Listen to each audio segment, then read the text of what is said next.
பீமாஜி பாட்டீல் ஒரு தனவந்தர். விருந்தோம்பலிலும் அன்னமிடுதலிலும் உற்சாகம் கொண்டிருந்தவர். தன்னை நாடி வந்தவர்களுக்கு தன்னால் இயன்ற அளவு உதவிகளை நிறையவே செய்து வந்த புண்ணியவான். ஆனால் விதியின் வழிமுறைகள் விளக்க முடியாதவை. திடீரென்று அவருக்கு நுரையீரல்களில் சுயரோகம் தாக்கி ஜுரம் வர ஆரம்பித்தது. பிறகு பொறுக்க முடியாத இருமல் தொடர்ச்சியாக இருந்தது. நாளுக்கு நாள் அவர் மிகவும் மோசமான உடல்நிலையுடன் இருக்க ஆரம்பித்தார். வாயில் சதா நுரை கட்டியது. கோழையிலும் எச்சிலிலும் உறைந்த இரத்தம் வெளியாகியது. வயிறு எந்நேரமும் குமட்டியது. ஓய்வற்ற நிலையில் உடல் அலட்டுவது நிற்கவே இல்லை. பீமாஜி பாட்டீல் படுத்த படுக்கையாகிவிட்டார். எத்தனையோ நிவாரணங்களை முயன்று பார்த்தும் பயனில்லாது போனது. அனைத்து விதமான மருத்துவர்களையும் பார்த்து ஒன்றும் பயனில்லாது ஆகிவிட்டது. நிறைய கோயில்களுக்கும் சென்று வந்தும் ஒரு பிரயோசனமும் இல்லை. பாட்டீல் மனமுடைந்து போனார். உயிர் நாள் கணக்கில்தான் தங்கும் போலிருந்தது. இந்த நிலையில் திடீரென்று அவருக்கு நானா சாந்தோர்கர் அவர்களின் ஞாபகம் வருகிறது. நானாவால் நமக்கு ஏதோ ஒரு தீர்வை தர முடியும் என்று அவரது உள்ளுணர்வு கூறுகிறது.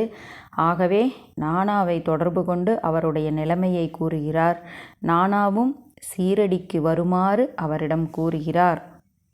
பாபாவினுடைய தரிசனத்தால் நிவாரணமாகாத வியாதியே இல்லை. ஆகவே அவரே நம்முடைய அன்னை என்று அங்கு இவரும் நம்பிக்கையுடன் செல்கிறார். அப்பொழுது சாயி இவரை அன்புடன் வரவேற்று அவருடைய கைகளை பீமாஜியின் தலைமீது வைத்து ஆசிர்வதிக்கிறார். பிறகு கவலையை விட்டொழியும், உறுதியுடன் இரும். சிந்தனையாளர்கள் துக்கப்படுவதில்லை. சீரடியில் நீர் கால் வைத்த கணமே உம்முடைய துன்பத்திற்கு முடிவேற்பட்டுவிட்டது. ஆகவே நீர் நான் கூறியபடி அமைதியுடன் இரு என்று சாயி கூறுகிறார். பாபாவினுடைய இடத்திலேயே மசூதியில் தங்குமாறு சாயி கூறுகிறார். பிறகு அங்கு இவர் வசதியான தனவந்தர். ஆயினும் சாயி கூறியதற்காக அங்கு சென்று இரவு தங்குகிறார். அப்பொழுது இரவில் 2 கனவுகளை காண்கின்றார். மிகவும் மோசமான அந்த கனவுகள் மூலமாக இவரினுடைய வியாதி முற்றிலும் குணமாகிறது. முதல் கனவில் இந்த பீமாஜியினுடைய ஆசிரியர் அவரை பிரம்பை வைத்து கொண்டு ஒரு செய்யுளை கூறுமாறு தாங்க முடியாத அளவுக்கு பயங்கரமாக அடிக்கிறார். அப்படி கனவு காணும் பொழுது இவருக்கு நினைவில் கூட மிகவும் வேதனையாகிறது.